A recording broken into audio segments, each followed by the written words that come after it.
Hola amigas y amigos de Maulemetrajes, bienvenidos a un nuevo episodio de nuestro programa de cine. Estamos transmitiendo por las pantallas de Canal 30 Multicom desde la Universidad de Talca y más precisamente dentro del Centro de Documentación para entrevistar hoy a Eduardo Bravo. ¿Cómo estás, Eduardo? Muy bien, gracias por la invitación. Gracias a ti por aceptar nuestro invitado periodista y también ha realizado destacados documentales de literatura regional y nacional que son básicamente sobre los cuales vamos a hablar el día de hoy. ¿Cómo es tu llegada al cine, Eduardo? ¿Cómo es ese primer encuentro quizás con la pantalla grande, con las películas, con los documentales, con los actores, las actrices, en fin, todo este mundo, cinearte, Hollywood, en fin? ¿Cómo llegas de pequeño? ¿Hay alguna influencia de algún familiar? Yo creo que lo primero que recuerdo haber visto es Sombras Tenebrosas de Barnabás Collins. Recuerdo las olas rompiendo en esa pantalla Antú, un televisor Antú en blanco y negro, o después un televisor Boloco, una pantalla un poco más grande, y ahí reventaban las olas. Pasos sí, de... Sí, y mi papá me asustaba, me decía, hacía el sonido del viento, porque las olas reventaban y eran blanco y negro, y siniestro. Pero al mismo tiempo era una historia de amor, pues era la historia de un vampiro, así que venía del pasado a buscar a su amor. Entonces era una historia que tenía esos contrastes, la luz y la oscuridad. Claro, y eso estaba siendo transmitido por un canal de televisión de la época. Exacto, sí. Yo creo que tenía que ser Canal 9 en Santiago, porque después me vine a Talca. Pero lo primero que recuerdo de ese vampiro, Barnabás Collins, que me aterrorizaba. ¿Ah? Pero al mismo tiempo, como te decía, era una historia de amor. Y de alguna manera, después, mucho tiempo después, leo a Raúl Ruiz, que dice que el cine es el arte de la luz que existe solamente gracias a la sombra que le sirve como soporte poético. Claro. Entonces la oscuridad, más bien, se refiere Ruiz más bien a la oscuridad, ¿sí? Que es la oscuridad la que permite que se construya ese cine, esa máquina que finalmente se adhiere a tus ojos, dice también Ruiz. Es como un animal parásito que vive gracias a ti. Claro. Es decir, se adhiere a tus ojos y te devora.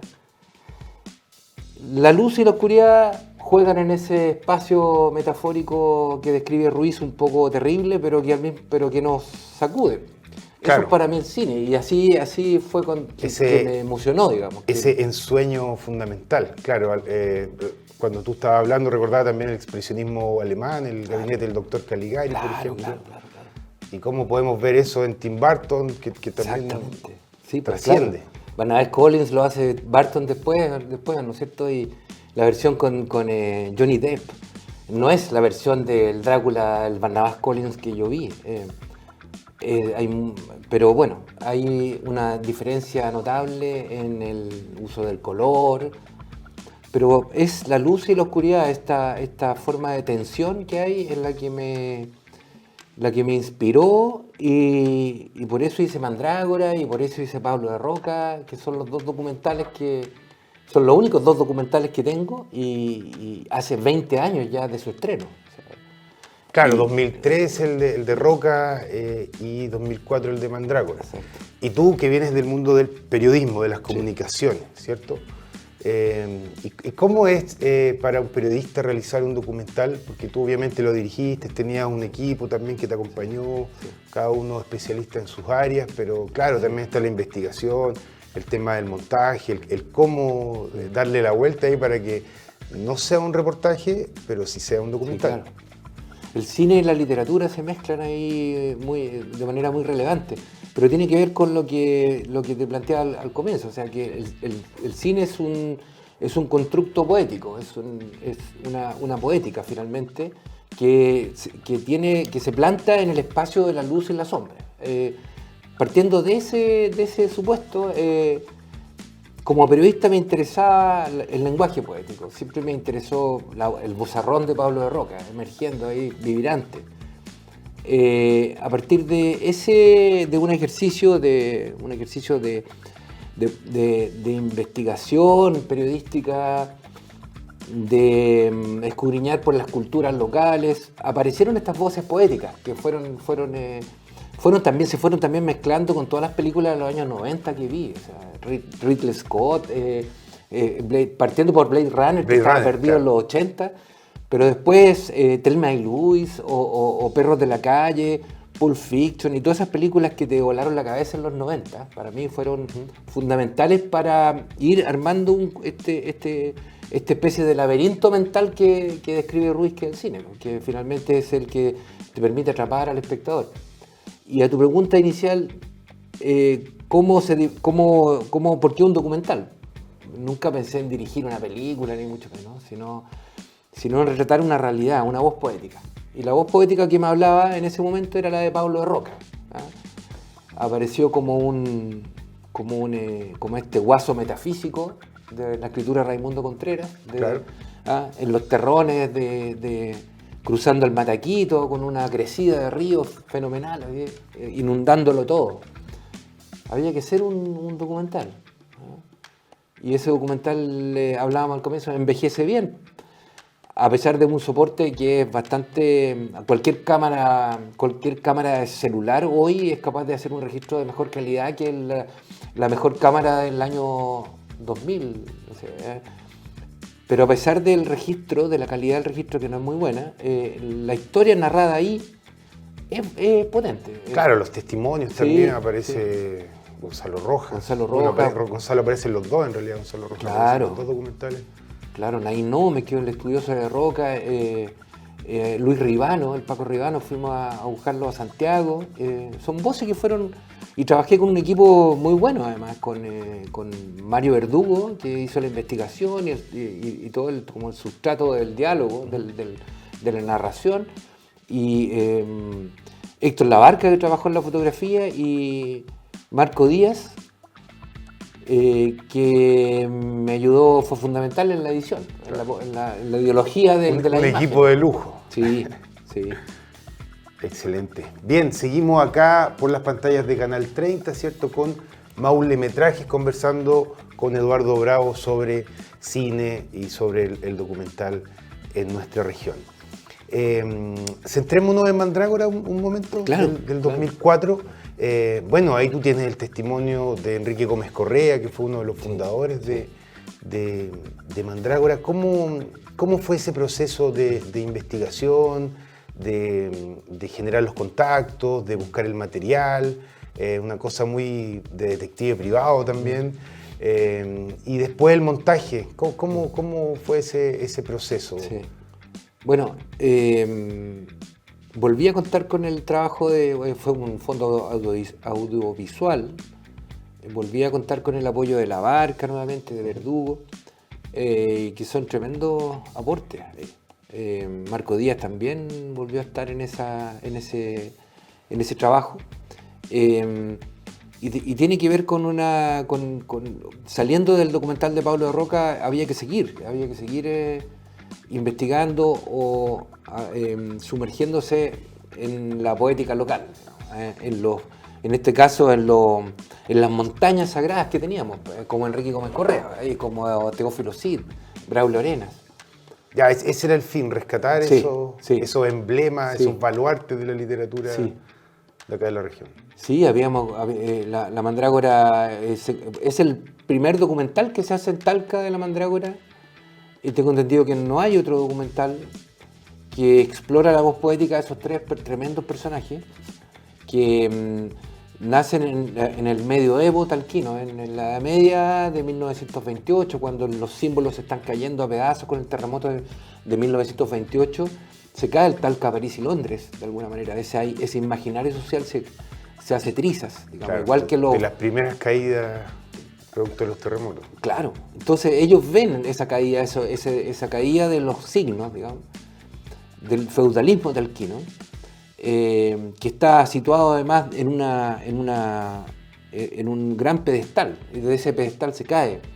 Entonces ellos son presencia en ese derrumbamiento general y aparecen y se levantan en medio del Frente Popular en 1932, con el volcán Quizapu estallando. Imagínate el escenario de los volcanes incendiando, claro. El contexto que tenían.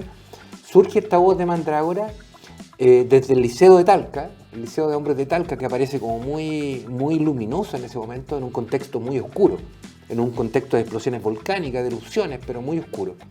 Entonces aparece esta voz poética de la mandrágora, irrumpe en la poesía nacional, le rompen un discurso a Neruda en 1938 en el Salón de Honor de la Universidad de Chile, en julio, el 11 de julio de 1938, sube Braulio Arena y le rompe el discurso a Neruda en público, en el Salón de Honor de la Universidad de Chile, y le dan una golpiza a Enrique Gómez Correa. Y Enrique Gómez Correa cuenta esa golpiza en ese documental. Nos conseguimos un VHS antiguo que estaba la voz de Gómez Correa. Estaba Enrique Gómez, el poeta postrado ya en cama. Sí. Él fallece en 1995. Esta entrevista tiene que haber sido realizada un poquito antes, muy poco antes. Se le ve postrado, pero con mucha energía. Claro, y ahí va relatando toda esa historia. Sí, sí. Bien, excelente registro. Y volviendo a lo de Roca, ahí también tú tuviste contacto con la familia, los agradecimientos, por ejemplo, agradecer a Luco de Roca también. Sí, sí. Por el audio quizá o la historia. Fuimos a la casa o el de Luco, material. fuimos a la casa de Luco de Roca. Ya, estuviste en la casa de ella. Sí, estuvimos con Luis Ribano. Luis Ribano nos abrió las puertas a la casa de Luco de Roca, nos dijo, mira, aquí está el número, llámala. No atiende a la gente, pero sin embargo nos encontramos con una persona muy afable, que derriba el mito de Pablo de Roca como un padre violento, como una persona hosca, como una persona de pocos amigos, al contrario. Ella abre las puertas de su casa, nos regala una parte de la biblioteca de Roca. Podemos entrar a los secretos de su marido, de Mahfoud Massis, del yerno de Pablo de Roca. Conocemos un poco más la historia de este padre violento que finalmente no lo era. Era una persona muy afable, muy dulce, muy cariñoso como papá. Y pudimos entrar fuimos abriendo eso, descorriendo esos velos, entrando... Claro, la intimidad del personaje. La intimidad, y tuvimos mucha suerte. Lucó falleció hace unos años ya, pero nos entregó, nos iluminó, digamos, de alguna manera, para poder seguir entrando con este documental como a las materias más profundas de Roca, como una fuerza volcánica. Así lo describe Gonzalo Rojas, uno de los 4 grandes poetas chilenos, después de Huidobro, Mistral, Neruda, de Roca. De Roca, claro. Está en ese sitial. Oye, entonces este es un viaje por la intimidad del personaje, o en este caso del grupo también Mandrágora, en el caso del otro documental, sí, donde tú vas relacionándote con la familia, te vas moviendo por ciertos lugares, y en ese sentido, ¿qué es lo que tú más disfrutas o disfrutaste en este caso al realizar estos documentales? Esa parte de la investigación, de viajar, del contacto, de que te resulte, por ejemplo, un contacto, de que Luco te reciba y te reciba bien, o el montaje, ponte tú, sí, o después ya cuando lo ves listo y se está exhibiendo, sí, o cuando lo tienes en tu cabeza y estás pasándolo al cuaderno, quizás más o menos realizando el guión, ¿no? Cuando hice la entrevista, bueno, es como la experiencia periodística o lo que te va dando la herramienta de la entrevista, cómo acercarte a los personajes, cómo producir un documental, se te hacía un poco más sencillo hacerlo a partir del trabajo periodístico. Estuve 15 años trabajando, haciendo entrevistas en el diario El Centro y en otros diarios más. Entonces, la cercanía con los personajes me permitía ir hilando ese camino, ¿eh? No era complejo llegar a hacerlo. Por otro lado, lo que me costó mucho fue la edición. La edición es la ideología, ¿no es cierto? Es la manera de montar las escenas, es la manera de cómo tú vas contando, intensificando la historia, vas proponiendo un ritmo, claro, pero al mismo tiempo va generando las tramas, va generando los conflictos centrales, haciendo un montaje. De Roca, por ejemplo, hicimos un montaje muy dialéctico, siempre haciendo pares de gente que pensaba distinto, confrontando siempre, haciendo la confrontación para después llegar a una dialéctica, o sea, yeah, a un proceso de encuentro de estos personajes que al mismo tiempo iban peleando entre sí. Entonces, interesante lo del montaje. mucho más complejo, es es algo que fui aprendiendo y de lo que me falta mucho por aprender. Hay hartos proyectos todavía que me gustaría poder hacer y me gustaría poder retomar. Por el momento me he dedicado en el centro de documentación a generar un archivo fílmico. Estuvimos trabajando con la Cineteca de la Universidad de Chile en el rescate de las películas de los hermanos Juan Carlos y Patricio Bustamante, armando ahí una especie de archivo fílmico de la zona rural, de la ruralidad, hasta trabajar hice una tesis de magíster sobre la película Domingo de Gloria, que es como la metáfora del aislamiento en que vive la región del Maule todavía. Todavía, sí. Todavía existe, sí, todavía es una región aislada del mundo. Así que ese ha sido un proceso... O sea, existe una continuidad, sí. O sea, estos documentales no son azarosos ni producto de una inquietud de una época, sino que sí. Has continuado en el tiempo. He continuado y después investigando el cine de otras personas. Hay un interés muy profundo, muy personal de poder emprender la conformación de un archivo fílmico que esté disponible para toda la comunidad, que sea accesible. Son muy buenas las personas, hay la intención de ciertas personas que van coleccionando películas y coleccionando sobre todo las películas que se han hecho en la región. Pero darle acceso es el camino que he elegido y que la Universidad de Talca me ha permitido realizar en este centro de documentación. Partimos de cero armando un archivo y ha ido dando resultados. Bien, perfecto. Nos vamos al primer corte acá en Maule Metrajes, ¿cierto? No se mueva ahí de sus asientos y volvemos en unos minutos para seguir conversando con Eduardo Bravo.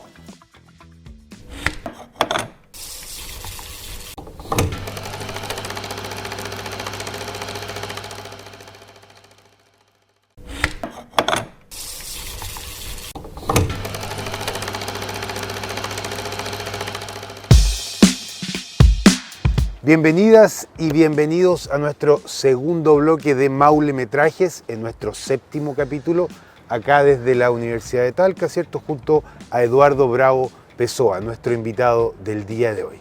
Eduardo, nos estabas contando un poco de los archivos, ¿cierto? De lo que estás trabajando ahora, de la conservación, ¿cierto? De estas películas antiguas, muchas de ellas quizás también caseras, otras ya en el documental, en la ficción. Cuéntanos un poco más o menos qué autores, qué material, de qué autores más o menos. Me comentabas de Óscar Pinochet. Sí, Óscar Pinochet Lavarra fue un diplomático talquino, diplomático de carrera que, bueno, fue diplomático de Allende, de Frei, y en sus viajes siempre llevó una cámara de 8 milímetros. La familia de Óscar Pinochet Lavarra, que es un escritor además que fue el que hizo las cartas de una mujer enamorada de Rugienda, de Carmen Arragada Rugienda, sí. Es un intelectual que hizo un aporte grande a la universidad. Óscar Pinochet Lavarra andaba con su cámara de 8 milímetros registrando las actividades que hacía como diplomático. Tiene un viaje a la Antártica, fue el primer viaje, acompañó el primer viaje que hizo un presidente de Chile a la Antártica. Son más o menos los años 60. 1940, fines de la década del 40. Fines de la década del 40. Sí. Posteriormente, bueno, se funda el Instituto Chileno Antártico con gran parte de este material. Claro, y él su familia donó unas cintas de cine de 8 milímetros. De 8 milímetros. Ahí hay un material muy interesante que en algún momento podríamos rescatar. Rescatar en el sentido de poder generar con ese material una obra de arte nueva. Eso es una de las ventajas que tienen los archivos también, que permiten poder armar o reinterpretarlo con una visión nueva. Hace poco vi una película Solectric, una película sobre el terremoto de 1906 de Valparaíso, que es un muy buen ejemplo respecto de cómo los archivos cobran vida, cómo los archivos pueden formar parte de una obra de arte. No necesariamente los archivos históricos como tal, sino que lo que pueden llegar a generar o cómo nos pueden llegar a impactar. Y respecto a tu pregunta, otros archivos que están en el centro de documentación por ejemplo, las películas de los hermanos Bustamante.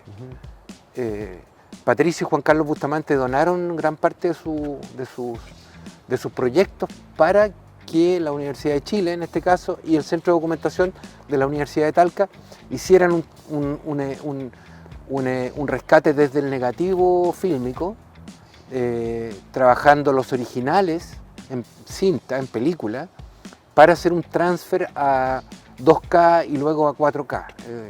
Hacer están ya en streaming, están limpios, están con el sonido óptico restaurado.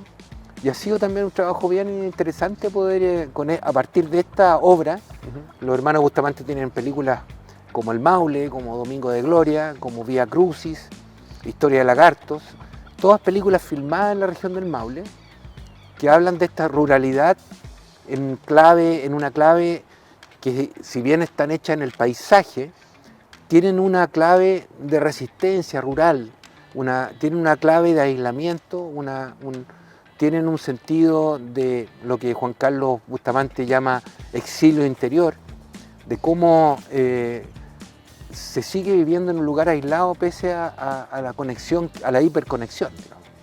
Entonces, son formas de narrar la ruralidad de los años 80 y 90 que están en esas películas, que hay que estudiar, que hay que ponerle ojo a eso. Eduardo, y respecto al cine regional, justamente estábamos hablando de eso, sobre los Bustamante, ¿cierto? Y ese cine, tú participaste mucho tiempo en el Festival de Cine de Talca, bueno, el Festival de Cortometraje, y después pasó a ser Festival de Cine, donde ahí también tuviste una labor, en este caso, donde viste mucho cine, donde también tuviste una labor como jurado. Cuéntame un poco de esa experiencia, esos años también del festival. Sí. Bueno, fue una experiencia muy grata. Desde el año 2003 acompañé a Marco Díaz en el Festival Internacional de Cortometrajes de Talca.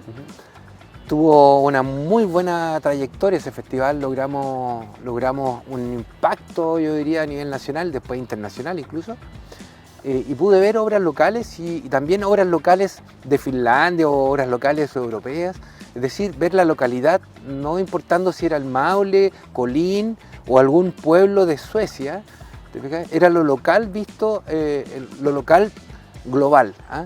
Eso es lo interesante de este centro que se generaba a partir de ese festival, un centro que era en Talca, un centro que estaba descentrado de Santiago, de las grandes capitales. Entonces eso permitía una libertad para los creadores, uno podía ver un trabajo creativo interesante en Talca, un trabajo creativo interesante en Linares. Entonces era la localidad a la que se enfrentaba, digamos, con un lenguaje propio, muy interesante.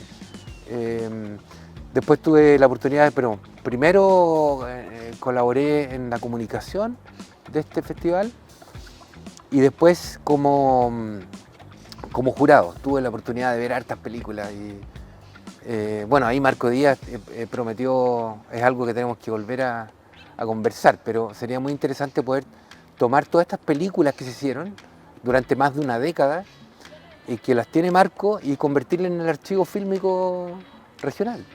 Claro. Ahí hay producción local que debiese ser rescatada y debiese estar disponible. Una especie de onda media local. Así, local, claro, sería bastante bueno. Sí. Oye, y es muy complejo esa labor de ser jurado, de evaluar, de jerarquizar, es decir, ya esta gana por esta y estas razones, obviamente hay que justificarlo. Había una métrica, había una manera la conversación con los jurados se da, es muy interesante. Yo nunca había tenido esa oportunidad, nunca había tenido esa forma de poder entablar un diálogo con otros jurados y de exponer tus puntos de vista respecto de una obra. Me acuerdo que fue muy bien premiada Sota en ese momento, claro, esa historia que tú hiciste de la Día Oriente, con una luz muy potente, muy buena. Me gustó mucho el rescate de los personajes que habían ahí. Pero era el diálogo, más que imponer una visión respecto en lo que propia, se era da el diálogo hablando con de los cine demás, y hablando de por claro, qué con los demás jurados. la luz, o por qué esta tiene Sí. una cuota poética, Sí. o aquí el guión es mejor, Exacto. o tiene más fuerza. Era un diálogo, era un traspaso de información hasta llegar a un consenso. En ningún caso el jurado es una persona que dictamina respecto de algo por un sesgo o una visión particular. Claro. ¿Ah? Estaba muy presente eso del diálogo. Sí, sí. Oye, y para ir cerrando ya nuestro 7º episodio de Maule Metrajes junto a Eduardo Bravo, cuéntanos qué podrías decirle a las personas que están viendo hoy el programa, que quizás quieren hacer un documental, que tienen una inquietud de comunicar, por ejemplo, a partir del cine, o de archivar, Sí. o que están quizás en un pueblo perdido en la cordillera y los abuelos tenían una videocámara y tienen quizás unos archivos.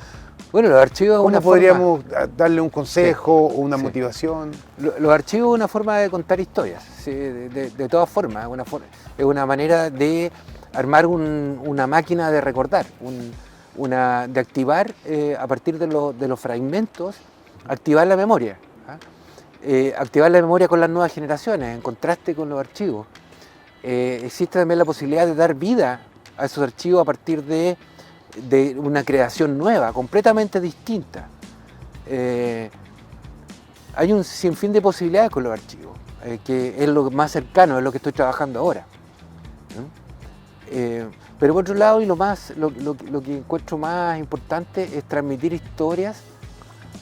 Es como te decía al comienzo, es lograr que el cine sea esta máquina, este parásito vivo que se te adhiere al ojo y te transforma, ya sea a través de una historia potente, bien hecha, bien construida, con investigación, o a través de un lenguaje muy simple, muy sencillo, pero teniendo algo que decir, algo que aportar, pensando en el otro, pensando en el espectador, pensando en transformar a la persona que te va a mirar. Claro, en provocar, o sea, provocar algo, Sí. que no sea indiferente. Bien, perfecto. Ya cerramos, ahora nos vamos a revisar tanto el documental de Roca, El forjador de mitos, y Mandrágora, el surrealismo chileno nace en Talca. ¿Los presentas para finalizar? Los invito a ver 2 documentales, Pablo de Roca, El forjador de mitos, del 2003, y La Mandrágora, el surrealismo chileno nace en Talca, del año 2005. Ambos son obras que recuperan 2 voces poéticas muy potentes del Maule, Pablo de Roca y el grupo Mandrágora. Que los disfruten.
Se nace roquiano, con amarditamiento y lozanía, se nace roquiano, sin estridencia, pensando piedra y dignidad, se nace roquiano, comiendo esa pobreza acomodada, que es la pobreza más pobreza de todas las pobrezas, nadando mundo, germinando mujer, hablando de hombre a hombre, con el callamiento. Yo respeté siempre en él a un progenitor de la palabra poética grande de Chile, junto con la Mistral, por cierto, con Vicente, a quien también conocí mucho, y con el Neruda, pues. Son querellas entre ellos, si es que las hubo de verdad, ¿no? Ahora, eso de la enemistad, esas son tonterías, hay que abolir eso. Son majaderías. Porque a la gente le gusta la bullita, el reconcomio, ¿no? Las pequeñas cosas, las pequeñeces, que las cultiva a su vez la televisión como esta. La primera vez que fui a su casa, yo era muy joven, estaba recién cursando el primer año en la universidad, y estaba su esposa Gwyneth, que era muy atenta, nos invitó a 2 o 3 jóvenes estudiantes a un té y conversar con él. Y él me dice, ¿y qué le parece a usted la poesía de Neruda? Y yo ingenuamente, como consideraba a los dos grandes, dije, es un gran poeta, y él se enojó, se molestó, incluso me dijo, los que son amigos de Neruda no entran a esta casa. A De Roca lo quieren los muchachos de Chile mucho más que a nadie. Está en plena vigencia. Y en España me consta, porque yo he andado para allá en los últimos plazos.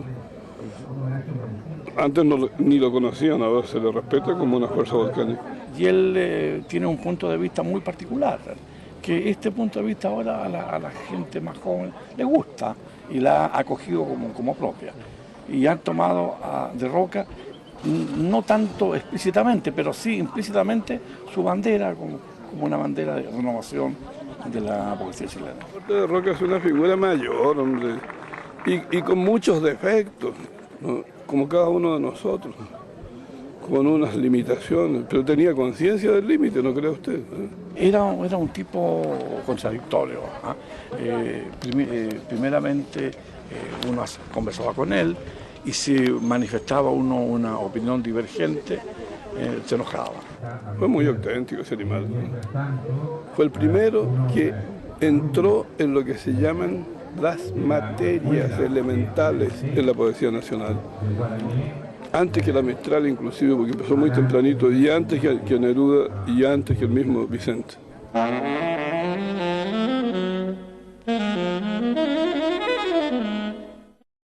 Yo soy muy apegado a la madera, la encuentro bastante cálida y tiene también, el proyecto se hizo en base a una escultura en madera, entonces no podía cambiarse la idea. Creo que hay un cierto desconocimiento de la estética rockiana al levantar un monumento de madera, que pienso que no es el material poético por excelencia, lo veo más nerudiana la madera. Veo más la piedra y el fuego como elementos de Pablo de Roca.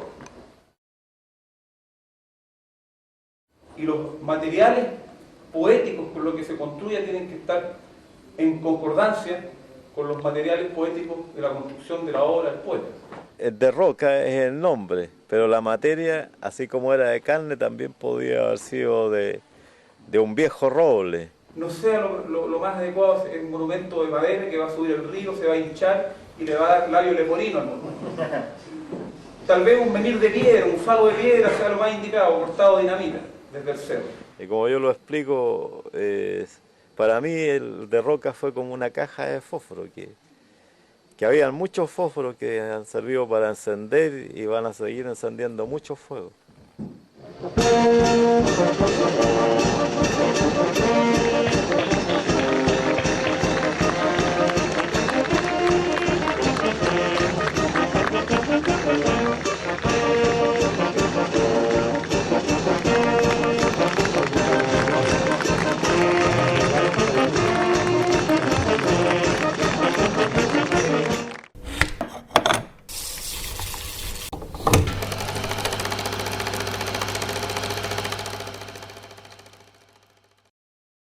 Salir a la sombra.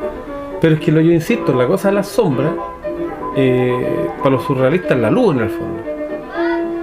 Porque lo que hablaba Holderlin, digamos, que la noche es la que en el fondo da la luminosidad mental, digamos, da la luz del entendimiento. Y el día, la luminosidad del día, de Apolo, enceguece, quema los ojos. ¿Cómo se puede ser surrealista hoy día? Y ahí Holderlin lo plantea en la última parte. O sea, es un salto a ser un poco más audaz. ¿Te fijas?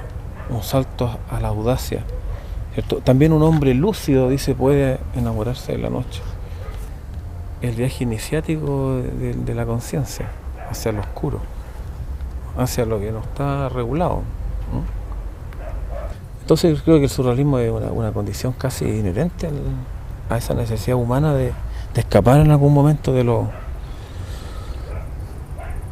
las formas que están demostrando ser muy, muy aplastantes, totalizantes de la realidad. Creo que de eso escapa generalmente el romanticismo, escapa el surrealismo, escapa Sartre con su existencialismo, escapa de la configuración de un significado puro, de una dictadura del signo, ¿me entiendes?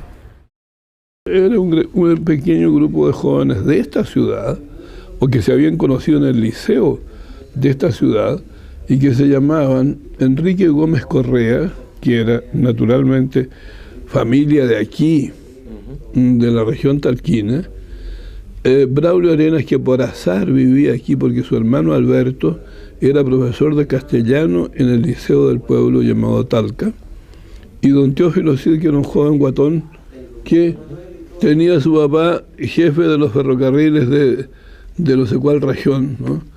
Y por azar se juntaron aquí en el liceo e idearon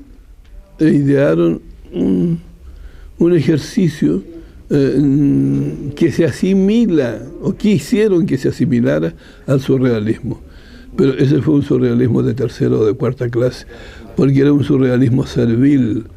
No se puede confundir el río Piduco o el río Mapocho con el Sena, no en cuanto a cantidad de aguas, sino a la vivacidad del ámbito parisino. Es decir, Santiago no era París, hombre, y estos niñitos querían ser unos parisinos a la fuerza. Mientras más cerrada sea una ciudad, necesariamente habrá gente que tratará de abrir nuevos horizontes, muy fuerte, justamente por esa sensación de cerrazón asfixiante. Entonces quieren un aire nuevo, un poco de oxígeno. Es una respuesta, es una reacción frente a una situación. Entonces en Santiago significó que el mensaje europeo también comenzaba a llegar y nosotros a recibirlo y a apasionarnos también por él, por la necesidad de cambiar las cosas. Fue un gesto, no creo que fuera una escuela, pero que vale la mandrágora en cuanto a la obra que dejaron los que se dijeron mandrágora, que yo conocí desde que estaba en el Liceo Talca, porque ahí estaba Braulio Arenas, ahí estaba Teófilo Cid, estaba también Gómez Correa. Yo creo que en ese momento ellos no eran mandragorianos todavía. La mandrágora la concibieron en Santiago, después que había empezado ya el movimiento de renovación de la poesía chilena, en ese momento encabezado por Vicente Huidobro, y que habíamos publicado en compañía de Eduardo Anguita la antología de la poesía chilena nueva. Entonces yo no fui mandragoriano. Me interesó aquello porque se trataba de un irreverente grupo, un grupillo, en contra de lo que estaba ya muy jerarquizado, que era el huidobrismo y sobre todo el nerudismo. Nosotros queríamos una mudanza, pero no una mudanza irreverente y sucia. Ellos, o yo me aparté de ellos justamente porque eran tan antinerudianos, ¿no?, que creían que hablar mal de Neruda o que romperle un discurso al Neruda mientras lo leía en el Salón de Honor de la Universidad, como hizo Braulio, eso era un signo de hombría o de altura, de no sé qué. Estaba el embajador de México, estaba todo el Salón de Honor, etcétera, las autoridades, rectores, qué tanto cosas. Entonces, Baulán, gran poeta, que quien le rinde a la juventud, le siente homenaje, etcétera, la juventud chilena, que va a partirle con su general a México. Y avanza Arena, que le había tocado en este sorteo, dice: señor, avanza hacia adelante, hasta donde está la tribuna, le dice: un momento, señor. este caballero no tiene solvencia para recibir este homenaje, porque no ha dado cuenta de los dineros que es en las colectas de los niños españoles.